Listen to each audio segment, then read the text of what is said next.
Season 3, Episode 3, Adam Lang. I've missed one or two podcasts, and I am certainly back in the realm of chatting about industry issues. And today's a good one. We're talking about DataQs. DataQs has been around a long time, and it's always been one of those things with fleets where being able to defend and exonerate and kind of tell the story as is important. And as this process continues to be refined, I certainly think it's a very valuable tool. And welcome back. So maybe I'll hand it to you, Adam, to say hello and introduce the topic, and let's jump in. I'm also very excited about having 3 Adams on the call today. I think there's a nexus of power there. I haven't figured out exactly what that vortex of atoms means, but I can only think that it's good for the information. Well, I have to agree with you. We got 3 Adams today, and hi everyone. Adam Lang here with Netradyne as well. Awesome topic today. We're going to be discussing DataQ challenges and some of the recent changes that the FMCSA has implemented. And more so talking about some of the aspects of the CDPD, which is the Crash Preventability Determination Program, which is part of the DataQ system. So with Adam Kahn and myself, we have a third Adam, Mr. Adam Loutsch, VP of Safety at Heyl Truck Line. So Adam, please tell us a little bit about yourself and welcome. Yeah. Hi. Heyl Truck Lines, I've been with them for a little over 15 years. I'm the director of safety for the last 10. We run Netradyne cameras, and I'm very familiar with the DataQ program. At one point, we had a 50% success rate on our crash preventability. Wow. So I think there was like 36 crashes, and 18 of them were overturned or not preventable. So that what is when you said wow, Adam, at 50%, what would you estimate that the I call it the normal average would be? Is it 15%? Is it flip a coin every 5? I mean, 50% seems like it's really high. So I'm just curious what your impression of the industry average would be. I know from a recent conference, one of our safety consultants said that was the highest number he had seen. So I would think that average is closer to like 25% or so. Okay. Yeah, and the timing and the length of time, I think that's the biggest thing going on right now is the submission of these DataQs. So for the listeners and the people that are joining us that are just curious about this topic, DataQs at its core is a way for a motor carrier to challenge an inspection violation. So let's say your driver gets a violation bebopping down the road or at a scale. The motor carrier can log in. There's typically one representative, or you can designate one, and they can provide information that says, oh, this violation was given an error. And most of the time, those violations don't come with a ticket, like a monetary citation, so you can't fight them in court. So this is the court of inspections. Now, there's one other aspect of it, and we referenced it earlier, the Crash Preventability Determination Program, which basically says there are 2 categories of crashes now in your publicly available data if you're a motor carrier. And it will show your list of crashes for the last 2 years, but then it will also show reviewed, not preventable crashes, which doesn't go against any type of basics or CSA score, and also shows up on a driver's record, their PSP report, that this crash could not be prevented. So it's gold when you can get these things overturned legitimately. And Adam, at a 50% rate, I'm guessing that most things that you're putting forward are legitimate. Can you talk about a time that maybe they pushed back on a thing that you were just sure of was going to get overturned, and you dealt with a back and forth? You don't have to name the state or anything like that, but just Give us an insight into that. Yeah, I had one a few months ago that we ended up failing to get it overturned 2 or 3 times. And so we ended up challenging it under a different aspect, but the vehicle wasn't towed. And it was towed for a reason that was not inoperable use. The driver had a medical event or something like that. So we towed it to a yard just to get it off the road. Gotcha.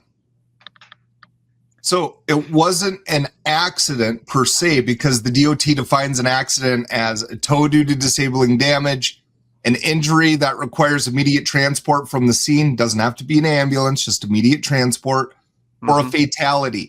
So there was no accident. This driver was given a ride away from where he stopped, and the vehicle was towed as a precaution. Yep. So have they overturned that as a crash yet, or are you still in process? Nope, we got it overturned. It was not recognized as a crash anymore. That's a win. That's a win. Wow.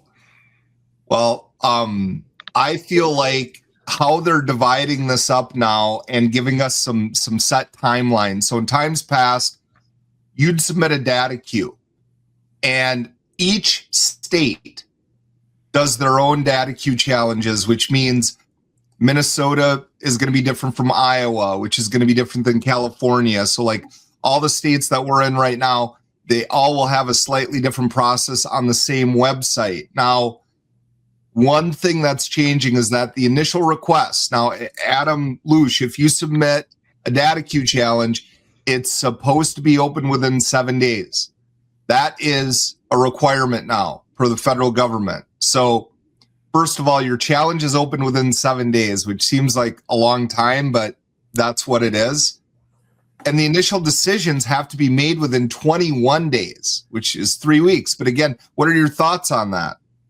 That's awesome. I mean, there's times where it's taking 3-6 months to get answers back.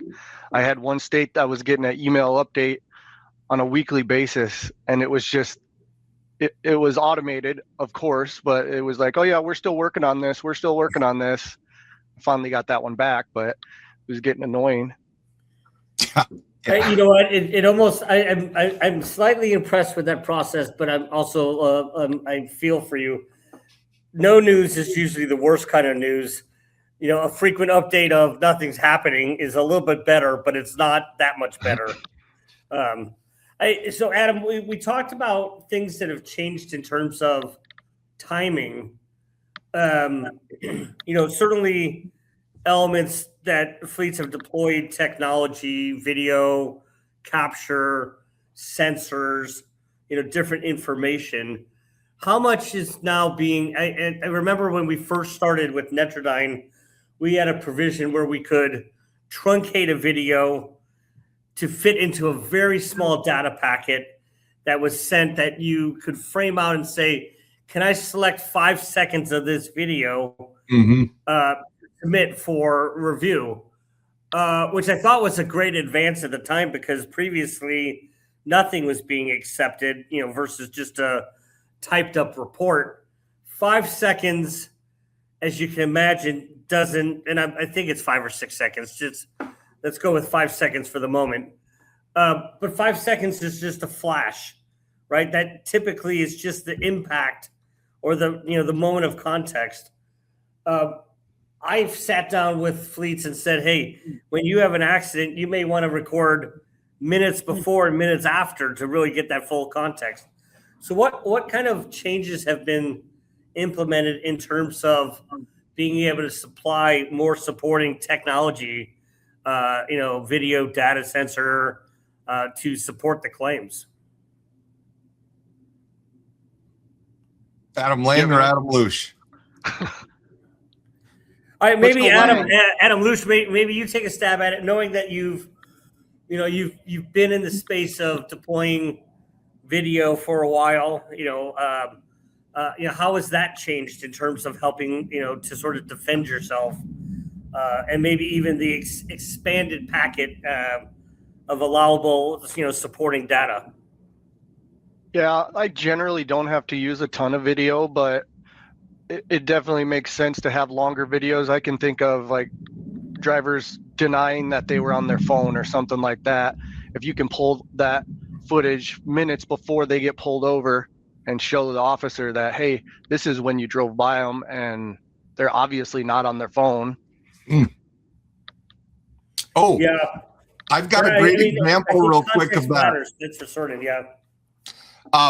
Just to piggyback off what Adam said, when I did a DataQ challenge on speeding, and I disagreed with what they said. They said the driver was challenging traveling 6 to 10 miles an hour over the posted speed limit, and I showed 2 minutes of video prior that showed the driver never going more than a mile an hour over the posted speed limit. So you know what they did? They did change it, and they agreed with the readouts that we were showing, but they said we're changing it to a 1 to 5 mile an hour over the posted speed limit, which is still a 0-point violation, but you have to show more video to convince them that this is good. So it's a physical limitation. Now, is it more unlimited video, or is it still restricted by a certain megabyte count like it used to be? I'm not sure. I think it's limited to, I don't know, 20. Yeah. So 20 is a lot better than 5, that's for certain, because that's about 40 seconds of video, which clearly articulates a much bigger value. And if you allow for multiple segment, submissions, then you certainly have a lot of context. I mean, that steps into another reasoning to use video to support your drivers, in the sense of I got your back and I'm going to go fight for you, because I think it's very meaningful, in those, those 50% of the cases that you won. I'm positive those 50% of those drivers that got a winning overturn felt pretty good about working for Heyl, on a continuing basis. For sure. So what else is changing, Adams? Well, I'll field that one. So again, initial decisions are due within 21 days, but let's say there's a reconsideration. So an appeal that has to be answered to within 21 days as well. And then final review decisions have to be done within 45 days. So it's supposed to go live 150 days after April 16th. So I haven't done the math with that, but 150 days after April 16th, this is all supposed to be implemented and followed. But the big thing, Adam Kahn, is it was frustrating as a motor carrier, which I used to be, and Loutsch, you'll probably agree with this too.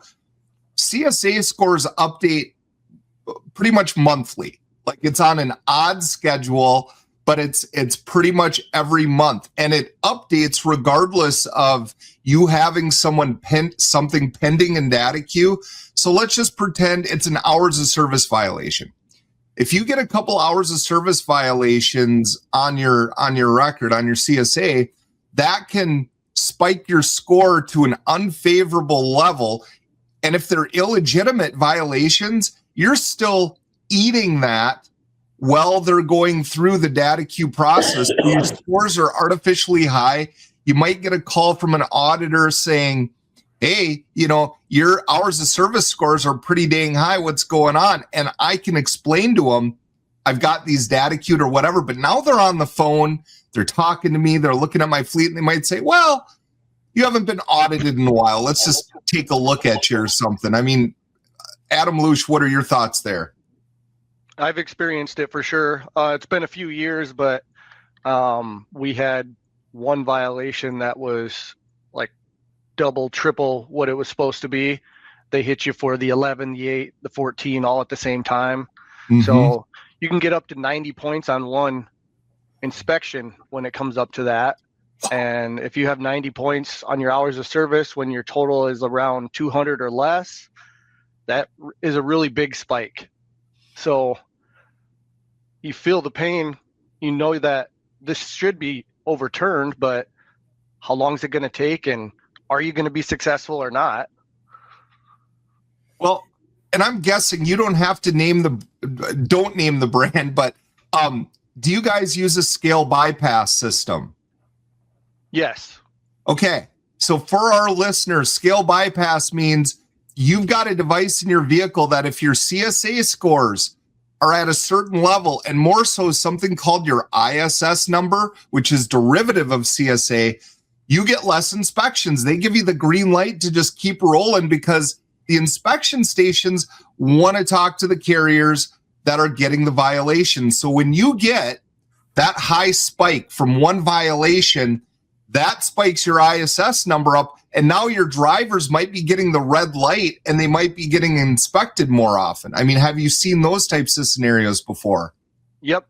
We've been there for about 12 months straight. We were on the watch list there for hours of service, and it was essentially from 2 inspections that were 3/4 of our points. Wow. Mm-hmm. Wow.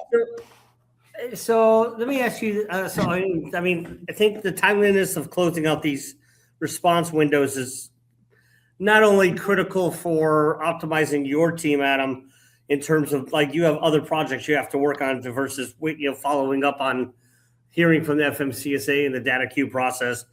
But Adam Lang, you just identified external factors that can kind of drive to it.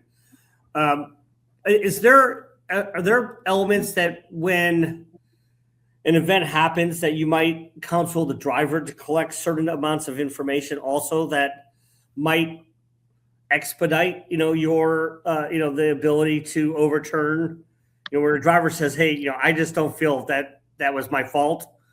What kind of interaction do you have with the drivers to kind of capture that moment of time information? Just from recent experience, having that conversation with the driver to hear what was talked about in the inspection, I've found on some DataQs that they are referencing, they're going back and watching the body cam footage. So they say, no, your driver actually said this, or so they know what's being said. I think that's where they're getting the information. It's not always, that's what my officer said, because it's a supervisor reviewing it. So they'll go back and actually watch what happened, the conversation that took place. And if your driver's telling you the truth, you might have something to go on there. Yeah. Yeah, I always feel like there's some guiding words of things to say, not to say. Unfortunately, if you in terms of an accident, coming out and saying, "Oh my God, I didn't see you," or something like that, those are I call it words for they're positive energy words that from someone's heart. But when you start getting deeper into the process of who's writing which check, they don't help. So one, having some guidance about how to walk through an inspection, and then two, and or after an event, I think is very important, especially things to say, not to say. I sit next to it might be by design, but maybe it's not. I sit next to our general counsel, so I certainly learn a lot, and I'm sitting here thinking maybe I sit next to the general counsel so they don't have me say certain things. But that's a real thing. So, so in terms of kind of like what have you kind of adjusted in terms of evidence collection? How safety, compliance, fleet operations kind of have converged on this information, knowing that there's this internal and external benefit of closing these out, quicker. My process has pretty much been the same. The one thing I'll say, many times an accident will post on the CSA and we didn't have it listed as DOT reportable. So those are usually raising a red flag in the sense that we either didn't know someone got hurt or a vehicle was towed, or whatever the case may be, they might have it wrong. But we got to immediately order that police report so that we can see what they put down on the paper and then go from there.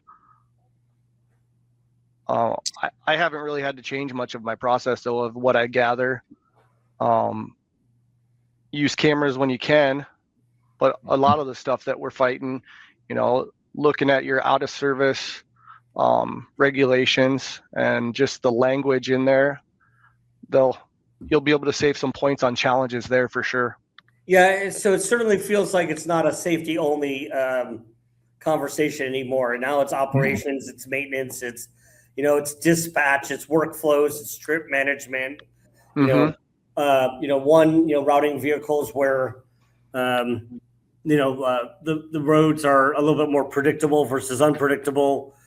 Making sure the vehicles are pre-trip, post-trip is all coordinated to avoid that kind of random surprise that you might get on the road.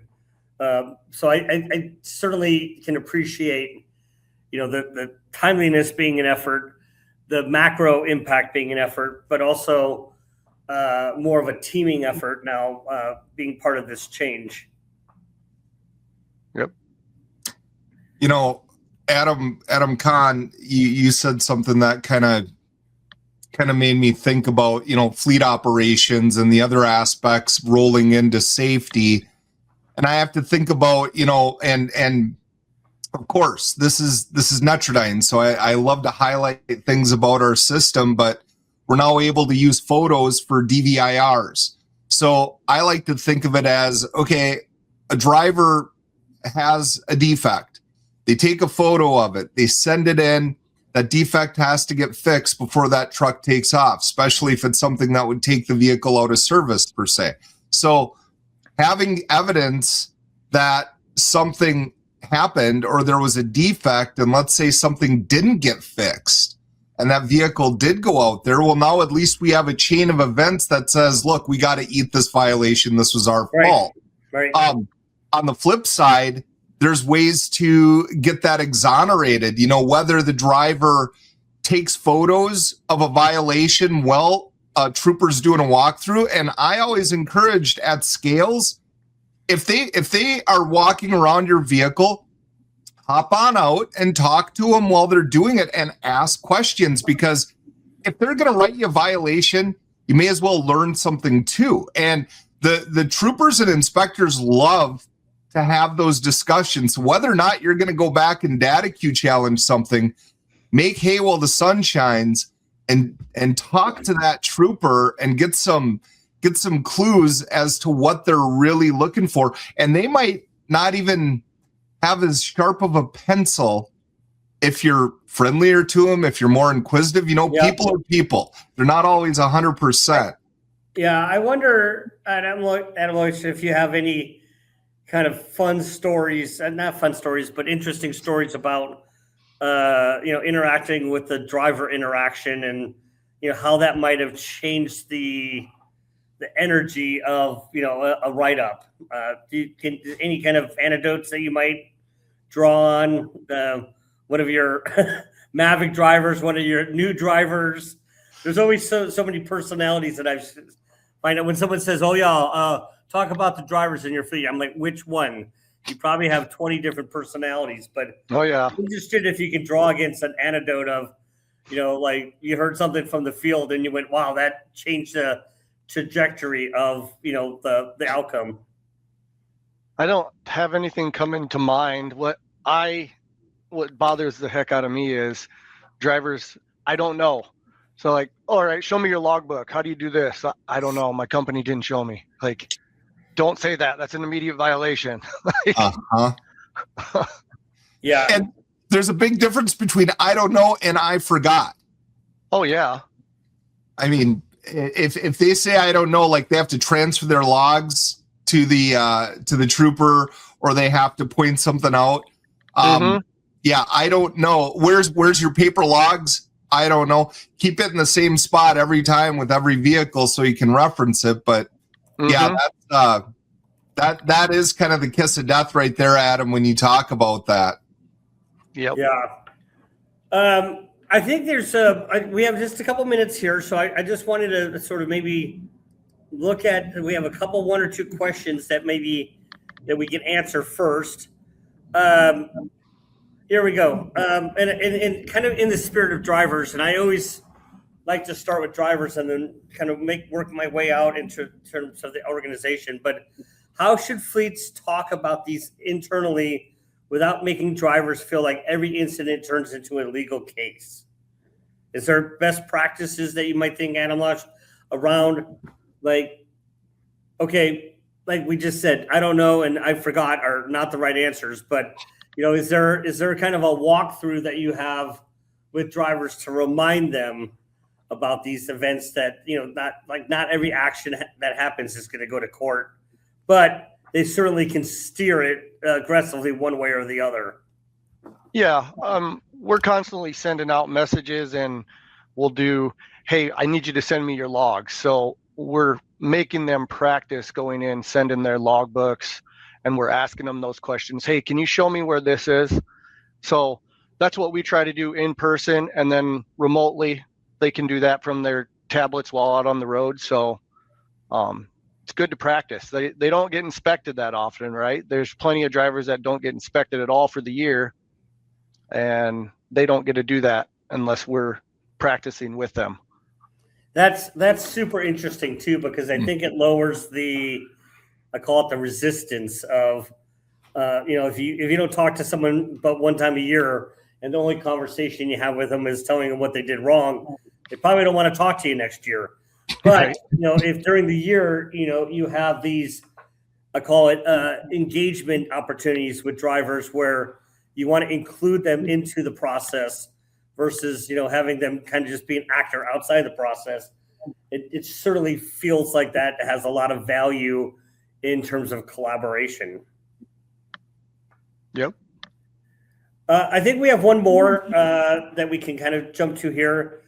Do you see now that we talked about this kind of being a teaming aspect now where maintenance and operations and workflow and driver managers and the different and safety and compliance, some companies, those are all different people. Some companies, it's one person still.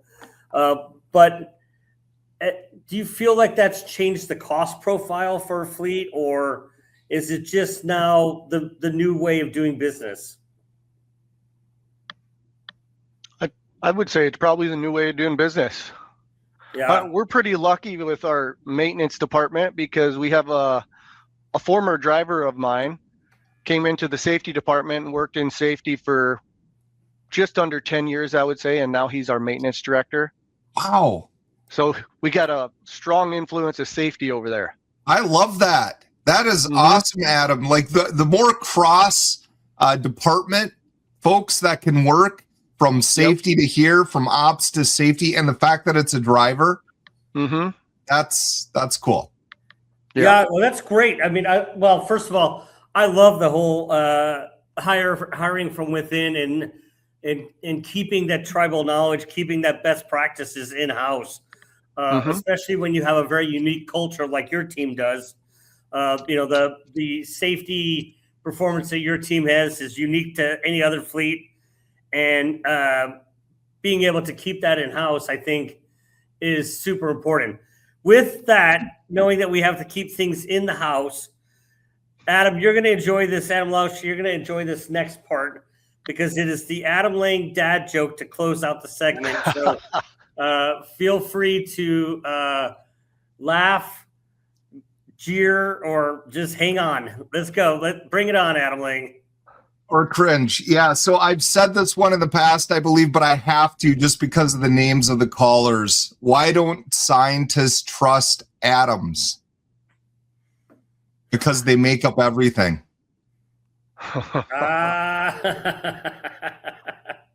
Very nice. Adam, see you soon. Take care. Thank you, everyone.